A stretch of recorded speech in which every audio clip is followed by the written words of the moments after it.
Hello everyone, and a very Merry Christmas to you guys here from us at Redmen TV. It is going to be Liverpool taking on a West Bromwich Albion. Not on Boxing Day, it's on the Sunday. We've had a whole week between games, which is absolutely unheard of. I don't even think there was that big a break between seasons. No, there definitely wasn't. There's no way of knowing or checking like that. No. I'm Paul Mates. I'm joined by Chris Page and by Ross Chanley for this one. The one thing we do know about this is that they will have big Sam Allardyce in charge back again in the Premier League. Yeah, maybe. It's no surprise, and yet people continue to be surprised. The teams always bring Sam Allardyce in, and we always seem to play them in the first couple of games of him being back in charge, don't they? I think it's a new manager thing, that, isn't it? Because they did it with Pardew a few times and a couple of others at the big manager, the new manager bounce. Literally the big Sam bounce this time. Yeah. Let's face it, if he was to bounce, I reckon it'd be a good bounce. Yeah, that'd be a good bounce. It'd be a loud bounce. You're not getting on the same trampoline as Big Sam. Yeah, you could. You just wouldn't stay on it for very long. Fancy a trip to space. You'd be offered. It's all right to be a guardian. Yeah. So you'd be offered all through it. But it is, look, it's an interesting dynamic shift. It does change the perspective on this game a little bit, Ross. We do have we have a good record against Allardyce because he tends not to manage the top teams, of course, but it doesn't change that attitude of, I'd have quite liked a West Brom under Bilic trying to play some nice attacking football instead of one that treats this game as a free hit and all they need to do is come and do everything in their power to frustrate and boot Liverpool.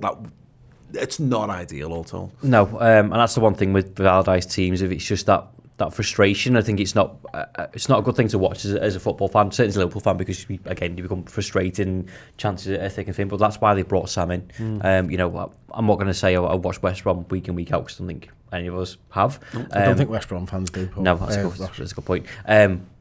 But it's the team unity of defending. They're defending from the back, and their objective is to survive this season, playing in Champions. They've got a point to prove. They've got we always say now with the champions, everyone gives that extra 5%, but they'll do it now because they've got a relatively new manager. They'll do it now because they're playing the champions. They'll see what Fulham have done, what Brighton have done, what Sheffield United have done, what Midfield have done.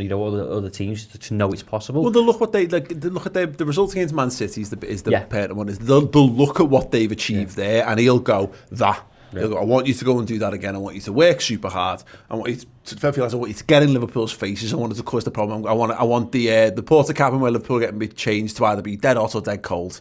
I want the bus. Exactly. I want one of them stinger traps out for the bus. Move so the porter cabin a mile away, a mile further away from the ground. They'll be sat in it defending it, won't they, for fucking 90 minutes as well. But the good thing in between this, and I thought it was interesting, Klopp's post-match stuff, because when he talks about, and the players talking about as well, there's no rest for Liverpool here. There'd be a little part of me that would be thinking, give them 3 days off and tell them they can go and fly somewhere sunny, go and see the families, go and do whatever. Coronavirus restrictions notwithstanding and all that.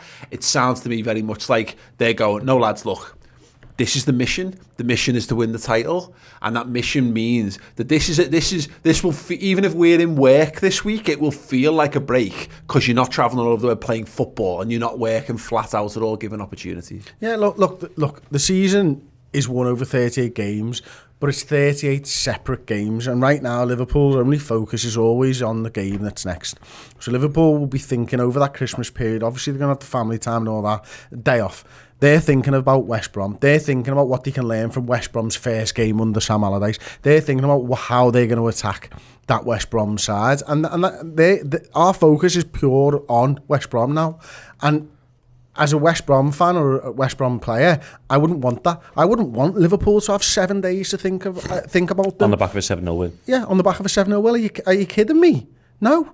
This is a tough game for West Brom, make no bones about it. And thankfully, Sam Allardyce hasn't had a transfer window to bring Tosin in yet. Yeah. So it's win-win. You'd rather have them now than in January, wouldn't you? Yeah. The other issue with that as well, which we spoke about the positives of this for Liverpool, but you know, if you're getting the likes of Keita back and Taki back, and, you know, a possibility of Thiago in this game, Sam Allardyce and West Brom have got to prepare for several different situations, not just the confidence in the players that are getting the goals. And we mentioned Manny in the final word of him being, you know, bang up for this game. I think he will be. So will Salah. Just scored twice. Bobby's in been form. Rested too. Yeah. It's 7 days off. Kurt Jones fuming about not playing in the 7-0. There's no longer a game like Spurs on the horizon. Even though, and Spurs is on the horizon, by the way, but what I mean by that is every game now is back to being your full focus and attention. Because because the fixtures are a bit more spaced out, so you can't afford to do this. League, no Carabao, all that type of stuff. Exactly that. And of course, now again, Liverpool have got something to lose. And this is the first real test of us being the champions, because we're now back on top. Everyone's chasing us down and hunting us down. They were doing it already this season, but they weren't, because the league starts afresh and you're fighting to get to the summit. You're chasing this title down, whereas really we're now in the box seat. We're the ones who, you know, if the season finishes today, blah blah blah. You know, we're crowned. That's that kind of thing. It's far too early for that to be a real thing, of course. But this is a proper test now. Everyone's coming for us. Whereas prior to that, everyone was coming for the title. They're chasing Liverpool down now. Except I will add this, and because I don't think anybody's really mentioned over the first few months of the season, we already had a target on our back. We're the champions. Yes. And yet, because of the injuries and everything else, everyone thought that's why teams were having a good go against us. You've had the injuries, and you've had the fact that we're champions, and we've dealt with all of that, and we're still top of the table. This Liverpool side, sorry, we're winning the league. Yeah. It's and you know the thing about this all, Ross, is that it's for fuck all what we've just done. You know, a brilliant week leading up to Christmas, getting top of Christmas. They're all lovely things, but they're done. Yeah. You know, it was good. They're all good for confidence. They're all good for form, rhythm, all the things that you need to be a good football team. But they're all for nothing. Good. Because this side's very good at that, and there is nothing more now than the next game. And Klopp can go back to his mantra of it's the next game, because you're not juggling, like I said, you're not juggling competitions. It's not like, do you have to go stronger in one or the other? No, you get your best, strongest, fittest team out for every game now. It's not juggling competitions with limited numbers. With what it's been through, you're playing 3 times in a week, and you're asking. There's time, but I'm saying, yeah, I know. But there's plenty of training injuries that can happen. But you're not asking Gene to go 3 times a week in every game that matters. You're not asking Robertson to go 3 times a week in a game that matters. You can go. I think you can assess games. Possibly 2 in a week. You won't do this, but you can go, actually, well, G might suit this game a bit better, and I'll play Taki in this one. We've not had that for 3 months. Yeah. And the other thing that I'll add to the fixture list and the injuries, whatever else, is the teams that we played. I know you play everyone twice, but to come through the likes of, you know, what, Leeds, Arsenal, Chelsea, Man City, Spurs, Wolves, and we're still top of the table, and we're still going, and we're still getting people back, that's enough signal to me for West Brom and the rest of the league to go, oh shit. It's such an interesting point Ross raises there about not like horses for courses type of thing. Yeah. I'm gonna sort of riff off there. Is I've always thought that Jürgen sort of rotates the side because the middle is the engine room and the midfield, it's just so difficult. Well, the lads have kind of proved that they can go 3 times a week. Kurt Jones, Jordan Henderson, Gino Wijnaldum. I've never kind of thought of it like he's actually picking a horses for courses midfield here. And I wonder whether that's a thing. Well, first of all, Hendo, Wijnaldum and Kurt have proved already this season that they can go up against any type of midfield. But now you get the options. You know, I don't know. I don't think Taki's going to drop back into midfield anymore. I think that's done with his performance last week and stuff. But now I'm thinking to myself, oh yeah, okay, well, who else can he bring in?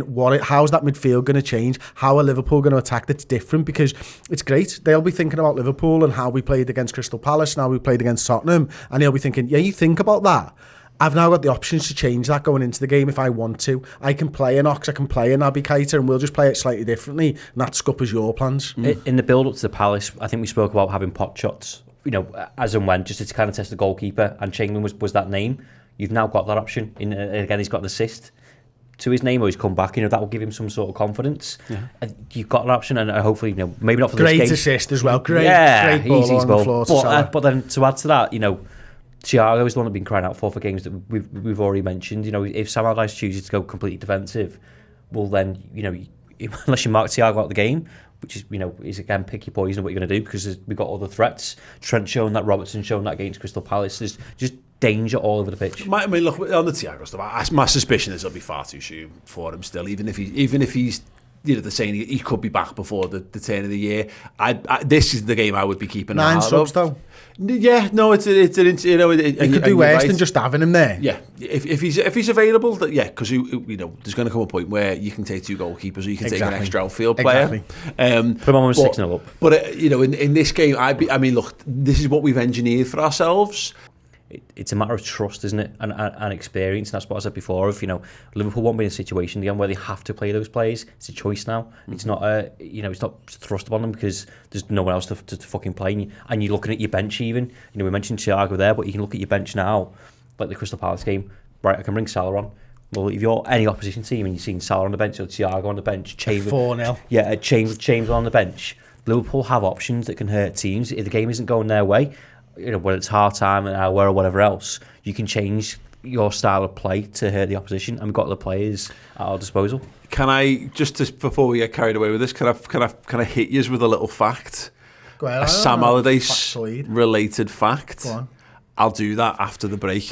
We have got a wonderful 2-part special going out over the Christmas period on the redmentv.com. The 50 greatest moments of the Jurgen Klopp era so far.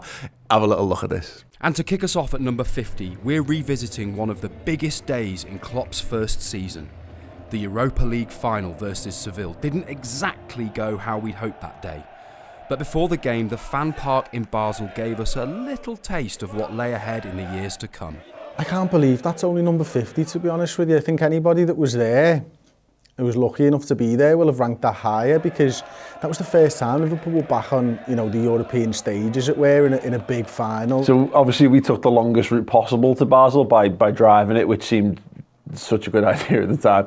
Basel was amazing.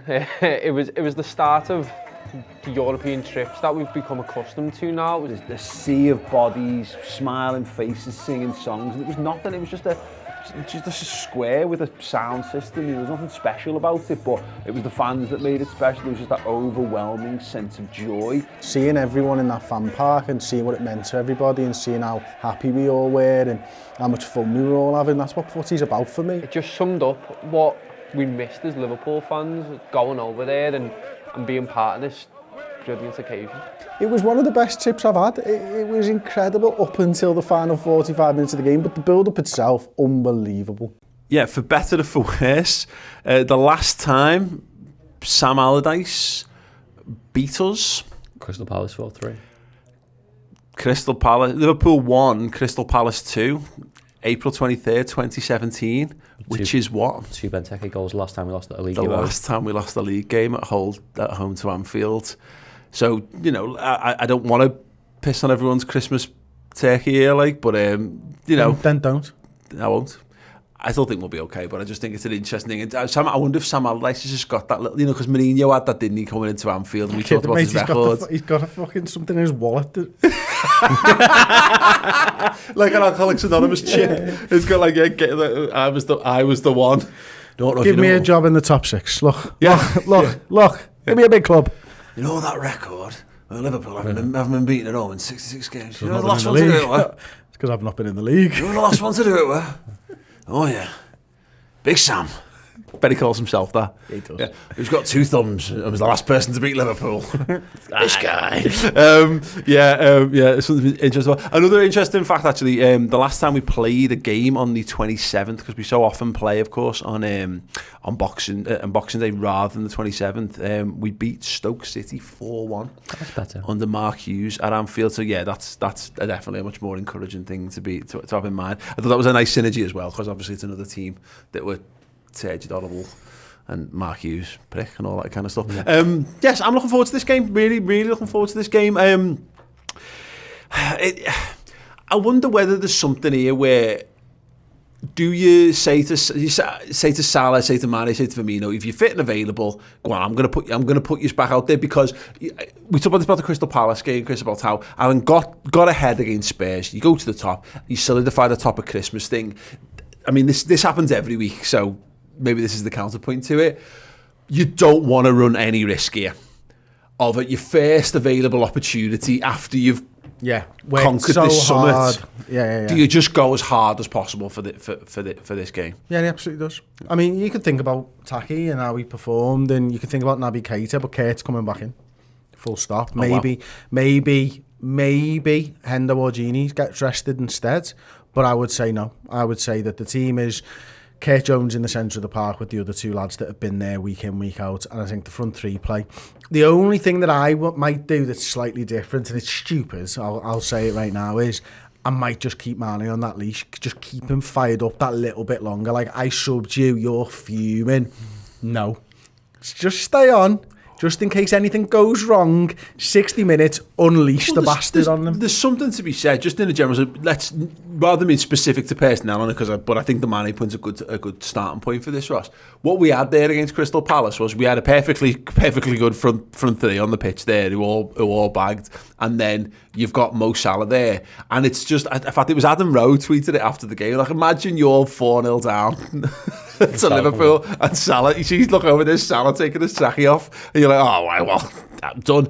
And there is something, that's just to wrap it up. That'll do it. Ref. Just 1 minute of extra time, please. Did. I wonder whether there's something in that for these games in particularly against these sides who are notoriously going to be, set up such a way, low block, trying to frustrate us. You might, because even if you manage to get to 60 minutes... Sam Allardyce doesn't play low block footy. Come on, he's one of those expansive Brendan Rodgers type managers, isn't he, Paul? Fat block footy is what he plays. Having that, again, so we haven't scored the early goal this time, and you've lasted an hour. Oh shit, here comes Sadio Mane. Possibly. I think it's It's a risk, isn't it? If you go and do that, particularly when we said Liverpool have been slow starts in certain games, they've gone and done that against Crystal Palace. It's not as easy as that, and there was a bit of fortune against Palace as well. But as we just mentioned, we've got other options. It's not just the front three. Mm-hmm. Chamberlain's an option. Keita's an option. There's still excellent players that you can bring off the pitch. And I'll tell you what, it'll be a lot better than the West Brom players that are coming off the bench as well. It gives us. Sure about that? Yeah, I think you're right. Yeah, I think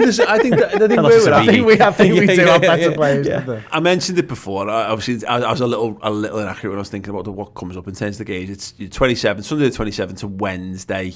So the Newcastle game. Now again, we're used to this more than these teams. So it's not as much as that's a short turnaround again in between games. It's actually again it's a different. Palace makes it a different conversation, Chris, because Taki Minamino. It's not like what. It's like that's what his performance against Palace does now. Is it means that if we want to repeat the trick again and keep one of Salah or Mane back a little bit, then we absolutely can. Jota was giving us it early parts of the season. Now we're able to do it with Taki Minamino. My big thing about this game is that we've had the 7-day break. That's a thing for me, because I'm like, Liverpool are a fucking machine when it's Wednesday, Sunday, whatever it is, Saturday, whatever.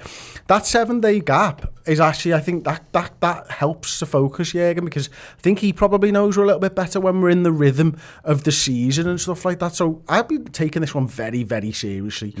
And that's why I think he'll take it very seriously as well. He's going to give them the best opportunity to go and get the win. I think he starts the 4th and 3, to be honest with you, because of that. It's a big possibility. The good thing, of course, is that because of the way it's been moved, Southampton's been moved to the Monday after New Year, so it means that you go Wednesday, Monday after the Newcastle game. So there's a chance that you could go strong. You could play the front three, 2 games on the bounce if you wanted to. I will always tend towards Klopp will put his best possible team out as many games as possible when there's not thick and heavy. And again, they've had the week off, as Chris rightly points out there, Ross. And in addition to that, as I've said, everyone else is now in the turmoil of the busy festive season, and we are just used to handling that a bit more, so it shouldn't matter so much for the Newcastle game, because at least they're not going to be able to rotate because they haven't got the players to rotate. And if they rotate, pardon me, they'll be slightly weakened regardless, so we should be able to we can pick and choose is what I'm saying. It'd just be good to beat a new promoted side as well, mentality-wise, and that'd be fucking massive. Be interested to know actually if West Brom have got a Carabao Cup game, if they're still in that, because I don't pay attention to that because we're not in it anymore. But that procedure point of if they've got a Carabao Cup game, they can't rotate for that really, can they? Because they want to go strong in that game, which might tire them out a little bit more. I think as much as the new manager bounces something to be said for that, they don't. No. Well, it's still shit anyway. But Tom's just finished himself off there. They haven't got a Carabao Cup game. But he's still going to He's still coming through the wall. Just on Paul this time. He still needs to build that trust with his players, doesn't he? Players to adjust to the way that they played under Bilic for so long, to then go Big Sam to come in and go, actually, well, you're all going to defend for 60, 70, 80 minutes, or use the blueprint from Spurs, if you were, and go on the counter attack. Those players have still got to adapt. That plays into Liverpool's hands in the sense it's not the first game with a new manager bounce, it's the second one. It's Newcastle that have their quarter-final game, so they'll have played an extra fixture by the time we come to them as well, which feeds into the point is that regardless, even if Newcastle are going to have been put through the ringer by the time they get to us, so that actually might afford us to do one of both. We can either rotate for both, or we can go strong again, both knowing that the fatigue, if we play the strong team, both games should balance out regardless of what we've got in front of us. Having fans is still important as well. They've introduced the new tiers or whatever else, but we've had Liverpool are still in that. I know they changed the Christmas stuff, but having the 2,000 more people at Anfield for this game before we go on the 2 away games to Newcastle and Southampton, I think plays into our hands. Of course, unless Boris Johnson decides to step in and he never changes his mind, does he? No, he's not a flip-flopper. A man with that hair is never flip-flopped. Not a West Brom fan either, is he? Oh, God, no. Everyone seems to be. Yeah, he's definitely got an Adrian Charles vibe about him, hasn't he? Anyway, poor old Adrian Charles. That's fine. Right, great. Score predictions. Chris Pajak, what do you think? 6-0. 3-0. Yeah, I think 3-0 to Liverpool as well. Let us know yours in the Can I change mine? Nope. 3-0. 3-0! It's a hat-trick of 3-0s. Score predictions in the comments below. What side do you think Liverpool are going to put out? Let us know that in the comments section underneath. We're going to be back doing a live commentary for that game, so make sure you tune in. If you thought us having a casual bevy while you were doing this was fun, wait till you see Chris Pajak smashed on comms on the 27th. That should be good fun indeed. Yes, as mentioned, do go and sign up to the redmentv.com and get the 50 greatest moments of Jurgen Klopp, the 2-part special that should keep you thoroughly entertained and smiling through the festive period. And don't forget as well that if you sign up right now, you get entered into our club legend level competitions, which include a chance to win a signed Jordan Henderson Champions t-shirt. But links will be in the comment section underneath. We shall see you all very, very soon. Go and have a Christmas cuddle, boys. No, not allowed, are we? I was trying to have a white Christmas there, but oh wow. Just have to settle for a wet one instead. Thanks so much, and we'll see you all very soon. Ta-ra.